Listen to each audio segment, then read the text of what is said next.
How many of you have ever felt like that before? Anybody kind of been there? Now, I know for a fact that you have, okay? Because that is our view from the stage on Sunday morning. And a lot of times, that's what we look at. You know, in a world that is as frenzied as ours can be and as event-packed as ours can be, rest is sometimes a rare thing, isn't it? And it's a very needed thing.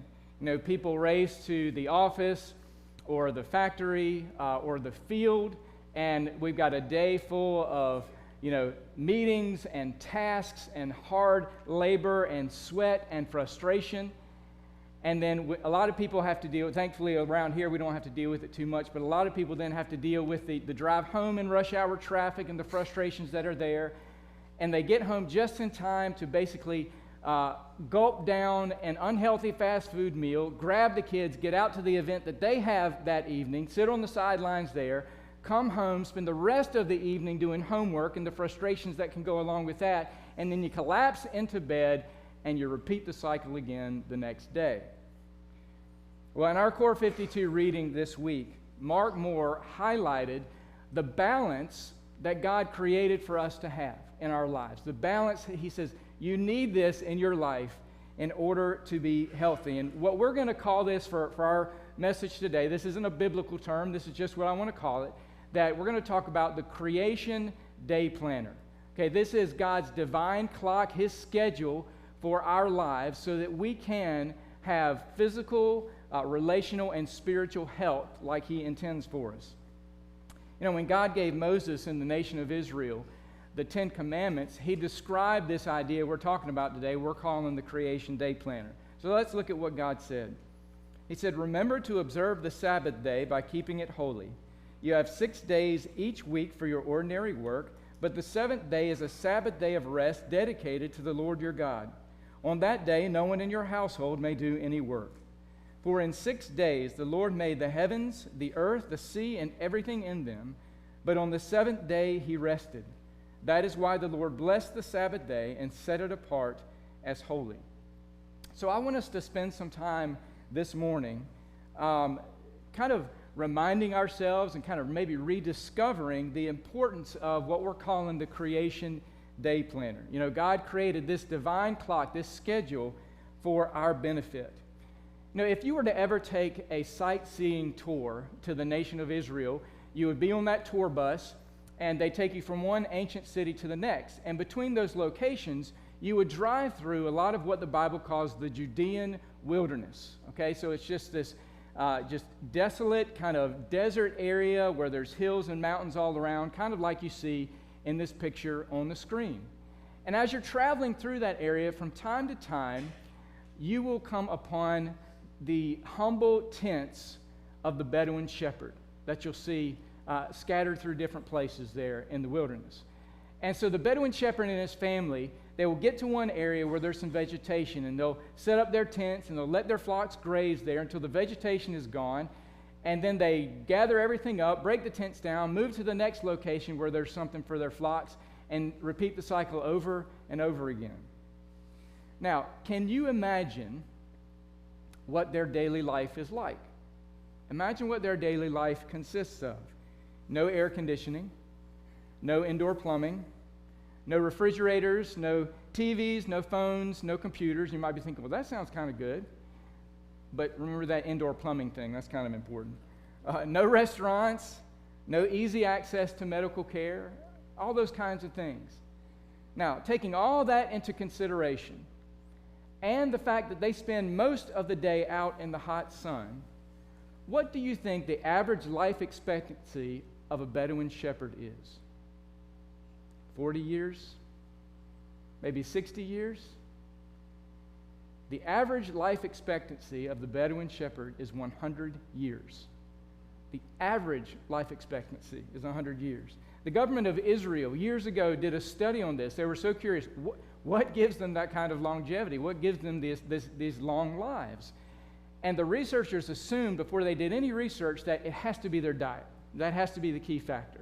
So that's the first thing that they looked into. And what they found is that the Bedouin shepherd, their diet consists of whole foods. So yeah, no preservatives, very low intake of sugar, limited intake of meat. And that's certainly a more healthy diet than most people have, certainly more healthy than we have as Americans. But as they got to looking at all the different areas, they found they didn't think that was the number one factor. So after doing all this different research, they came to the conclusion the number one factor why the Bedouin shepherd tends to live so long is the lack of stress in their life. And they pinpointed why there's that lack of stress. They said the Bedouin shepherd's life, for the most part, kind of moves in rhythm and in sync with the divine clock that God created in Genesis chapters 1 and 2, or what we're calling it, the creation day plan. So this idea goes back to our design as humans by our Creator. It goes back to His design of how we should function. In Genesis 1 and 2, we're given the basic blueprint for living a balanced life. You know, the ancient Israelites, they were really tuned in to these principles. This is the first story that parents would share with their children around the campfire at night. You know, the basic idea of the Creation Day Planner is that we were created by God on the sixth day of creation to live in sync with and in rhythm with the divine clock and schedule that He created on the first 5 days. So on the very first day of creation, God creates light, and He creates the concepts of day and night. Watch this. And God said, "Let there be light." And there was light. And God saw the light, that it was good. And God divided the light from the darkness.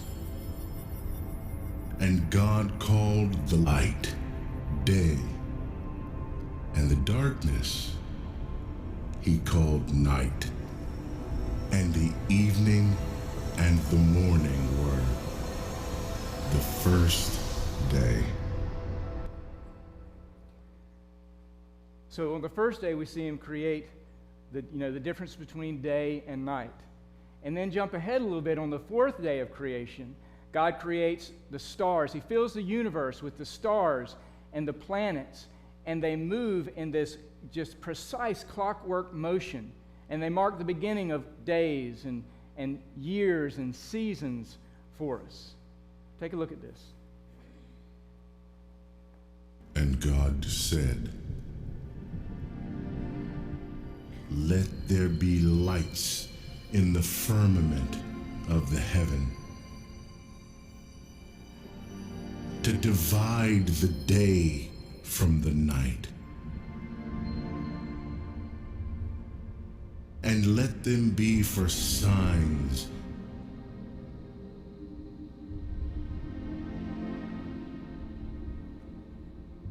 and for seasons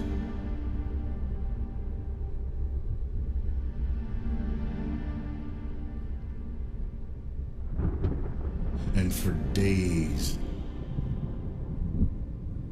and years.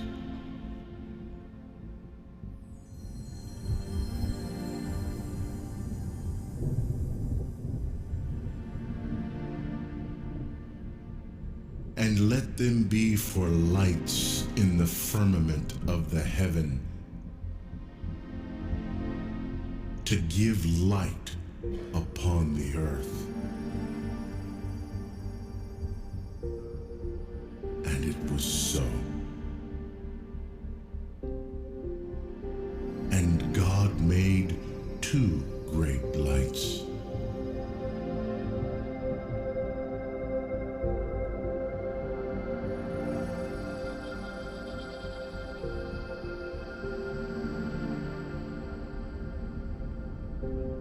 the greater light to rule the day,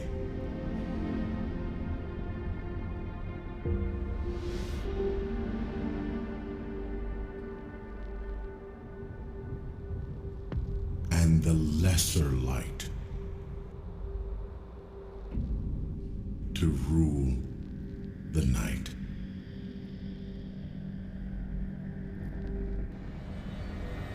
he made the stars also.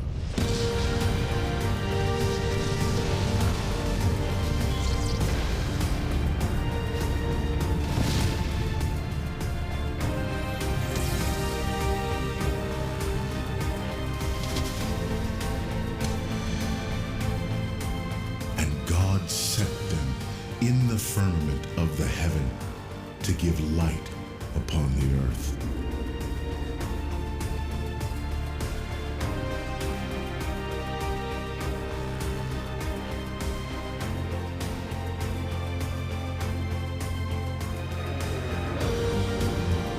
And to rule over the day and over the night, and to divide the light from the darkness.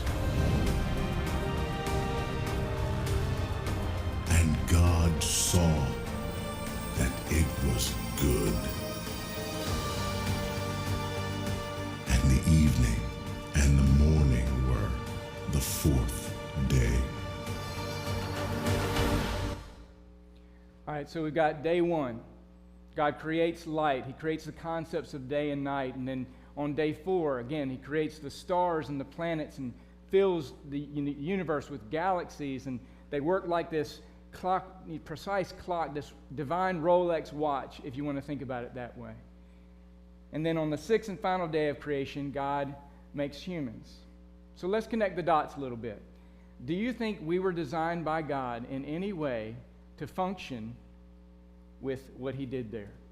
To function according to what he created there? Do you think the divine clock of day and night has any bearing on our lives? Of course it does. You know, we all know that it does.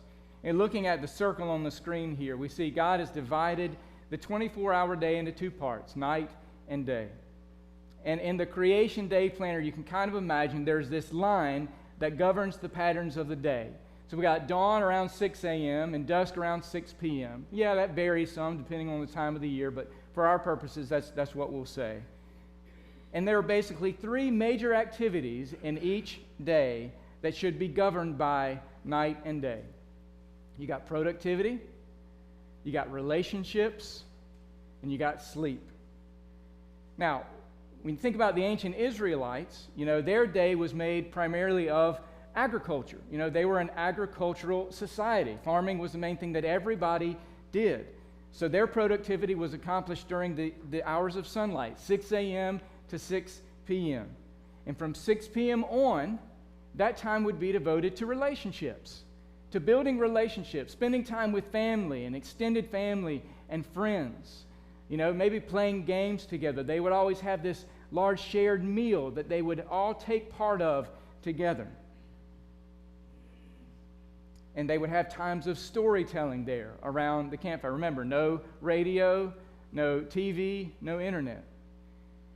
And this is where the ancient Israelite child would learn the creation story, would be told to them over and over again. This is where they would learn their history. They would learn about Abraham and Moses and David and the promised Messiah that was to come. And there would be no pressures there during that time of relationship building, no pressures of things to do and places to go and places to be. Because there really wasn't anything, okay? There really wasn't all those things to go to. They didn't have 2 cars sitting in the driveway, kind of begging and tempting them, run the 1,000 errands that are popping in your mind every second. There wasn't a bunch of ball practices or extracurricular activities that you were rushing around trying to get to in the evening hours.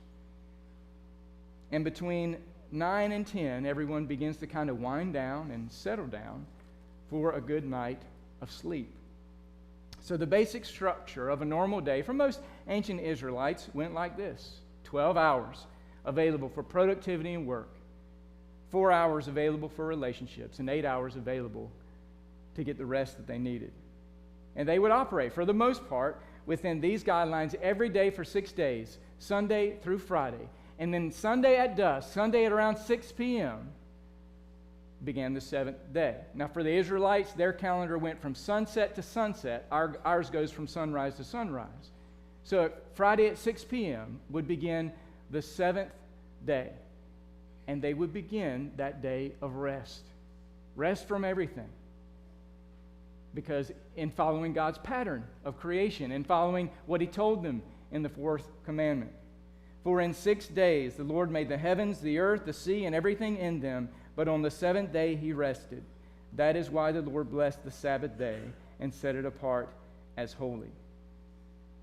So again, through this whole week of creation, we see this pattern that God's setting up, this divine clock he's setting up. And on the seventh day, God reveals another key feature, key design that he created us for, so that we could have a balanced life, so that we could experience the kind of physical, relational, and spiritual health he designed us for.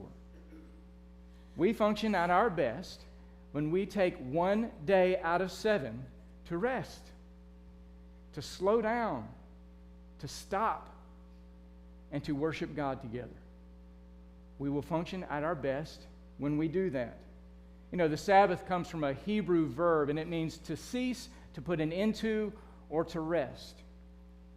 The Sabbath is one of the Bible's most revolutionary ideas when you think about it. Most ancient societies only thought people had value when they were producing something, when they were working and producing. Our society is very similar in a lot of ways, in that most people think it comes from their work, what they produce. In fact, we have certain groups of people within our society that a lot of people don't think have as much value: the unborn, the disabled, the infirmed, because for many people, they consume more resources than they're contributing to society, so they don't have as much value. Well, the Sabbath was God's reminder. You and I, we are human beings, not human doing. Okay, we're human beings. It's a reminder that everybody has intrinsic value, whether they're producing something or not, because every person is made in the image of God and has value no matter what. But by the time of Jesus, okay, the Sabbath had come to symbolize legalism at its worst. We saw that in our reading this week in Core 52. You know, the Pharisees had turned the Sabbath into this just thing that most Jews probably dreaded because it was such a heavy burden. The Pharisees added 1,521 rules on how you could break the Sabbath. So you're constantly thinking, did I do that? Did I do this? Did I break it this way? You're constantly wondering and worried about that. Can you get rest that way? Can you relax when you're constantly thinking about that? God's command to take a rest was never intended to be a burden like this. And Jesus started to put things back into their proper perspective. He told the Pharisees this: the Sabbath was made to benefit people, and not people to benefit the Sabbath. You know, God meant for the Sabbath to bring the Jewish people peace, to bring them rest, not to be some rule-keeping nightmare that they couldn't stand. It was a time when family and friends could be together, a time when communities could come together and worship God together, a time when the body and soul could be refreshed, a time when we understand that God is going to meet our needs. He's going to take care of us even when we're not working, even when we're not producing. Now, as Christians today, we're not bound by the fourth commandment like the ancient Israelites were. But if we ignore this design, okay, if we ignore this principle of the Sabbath that God put in place as part of His creation, we are only going to eventually abuse our bodies, our families, and our relationship with God. This was such an important principle.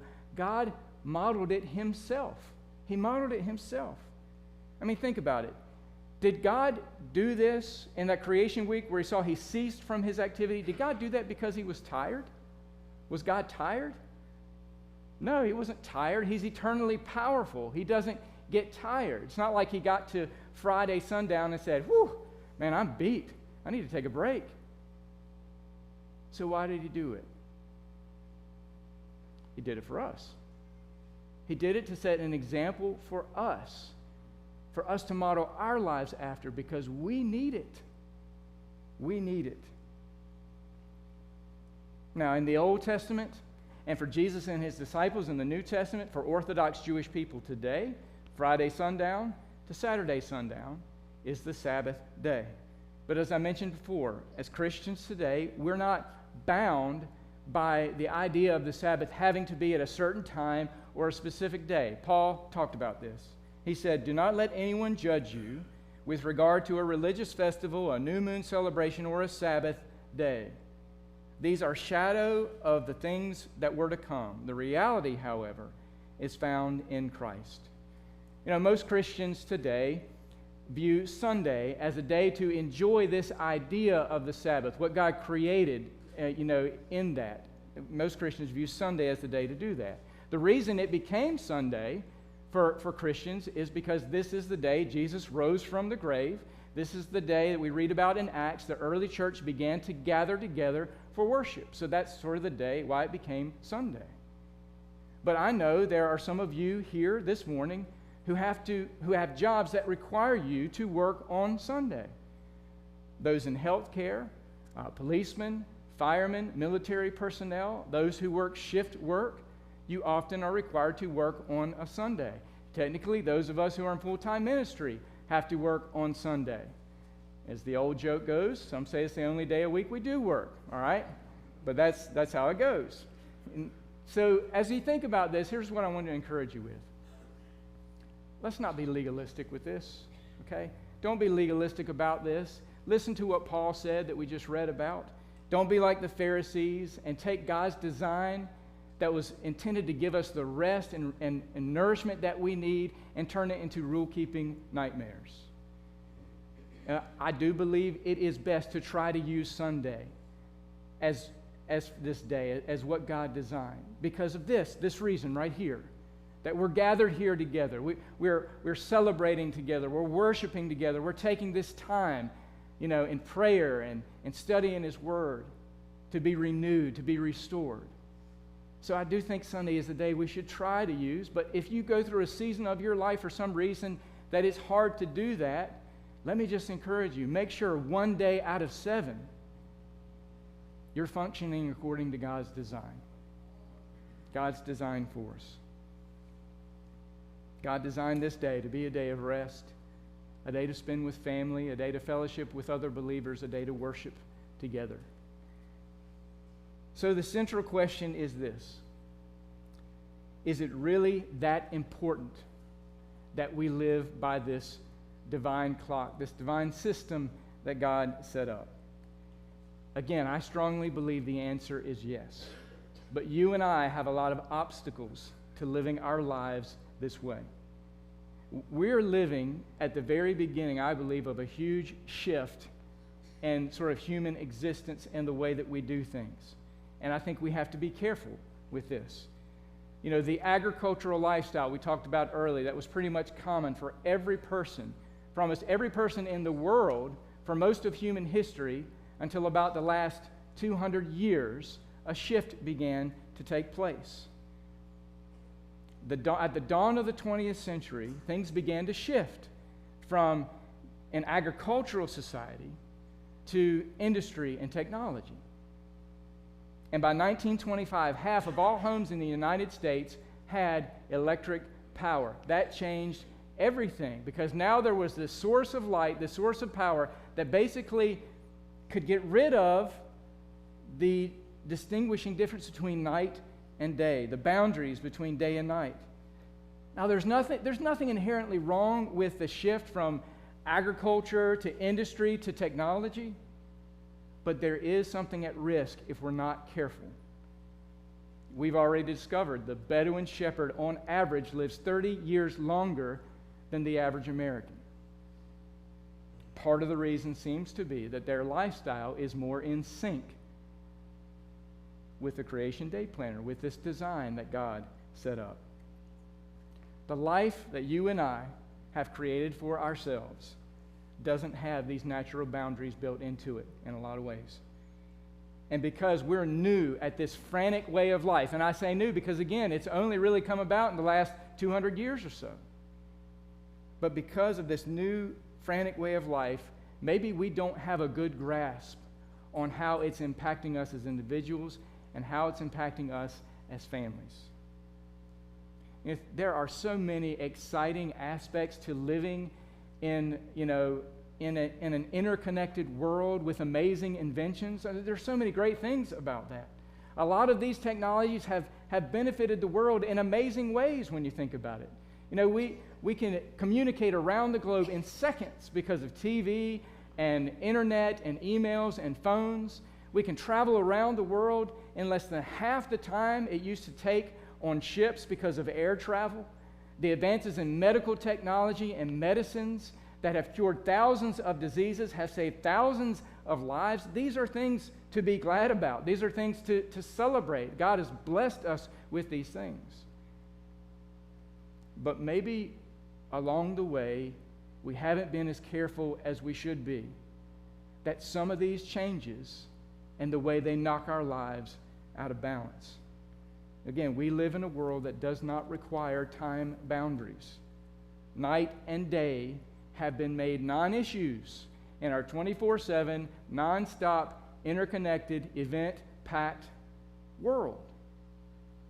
Now look, I'm not suggesting that we all need to become Bedouin shepherds, okay? That's not what I'm saying this morning. I'm not saying, hey, I think we need to go back and live life like it was in the mid to late 1800s, okay? I'm not trying to romanticize that lifestyle. They had lots of problems too, okay? We always say, boy, it'd be great to get back to the good old days, but the good old days had problems too, okay? We always got problems.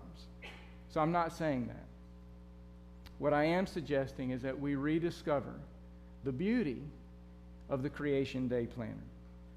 This is the design God established within creation so that you and I could have physical, relational, and spiritual health. We can ignore it, we can even deny it, but eventually we'll suffer if we do so. So as we close today, I want to mention real quickly just 3 obstacles I think we have that keep us from living this kind of life, that keep us from living in line with the Creation Day Planner. First, I think we need to overcome the lack of a shared meal and times of conversation as a family in the evenings. I think we need to overcome the lack of that, the absence of that on a regular basis. I think we also are going to have to deal with some issues about homework and extracurricular activities. And I think we're going to have to learn how to deal with the pressures of work and how they want to creep into that time God intended for there to be relationship building within families and communities. Those are 3 obstacles I think we have, the biggest ones, to living, I believe, this way that God designed for us. Now, addressing these areas in your life is going to be really hard because if you get serious about it, it's going to put you at odds with our community. It's going to put you at odds with people's expectations of you, maybe even within your family and friends, the expectations that they have of you. But as we've talked about these biblical truths, I hope there's been something that's come to your mind, some adjustment that probably needs to be made in your family to get more balance that God created us to have. But maybe you're not sure how you can give that up. Maybe you're not even sure if you want to give that up, okay? So here's what I want you to do. On the inside of the rows, right here, is kind of like a practical how-to guide that I'd like you to take. So take 1 copy per family, okay? 1 copy per family. Pass them down so we'll have enough copies left there at 11 o'clock. But just grab one of those and pass it down. Now, I want to be totally honest with you. This was written by an author named Randy Frazee. I did not write this, okay? This is created by him based on a book that he wrote. But I do want to be honest with you. What you're holding in your hands, in my opinion, is the most important part of the message today. It's the most important part of the message. So here's what I want to challenge you to do. If you're married, I want you to read this together as, husband and wife. If you've got children that are old enough in your home, after you read it, I want you to give it to them, and I want them to read it. And so after everybody's had a chance to do that, I want you to sit down at the table together, and I just want you to be honest. Be honest with each other. As you read through what you see there, be honest with each other about those things. There's family discussion questions designed for you to talk about as a family. Take the time to do that, please. Again, I think this is the most important part of the message today. And as you discuss those things, be honest, okay? Don't worry about the expectations that other people have. Don't worry about the expectations that our world is putting on us. Read that, and if God is speaking to you about a specific area you know needs to change, be honest about it and act on it. We need to redeem the time that we have. Okay? We need to order our days according to the design God created us for us to live in, because He knows it's for our best physically, our best relationally, our best spiritually. Let me just say this as we finish. If you're here this morning and you're tired, are you tired? Do you need rest? Do you need to be replenished? Do you need to refocus in your life? If that is true of you, I want you to listen to this invitation that Jesus offers, because He offers this. Come to me, all of you who are tired and have heavy loads, and I will give you rest. Accept my teachings and learn from me, because I am gentle and humble in spirit, and you will find rest for your souls.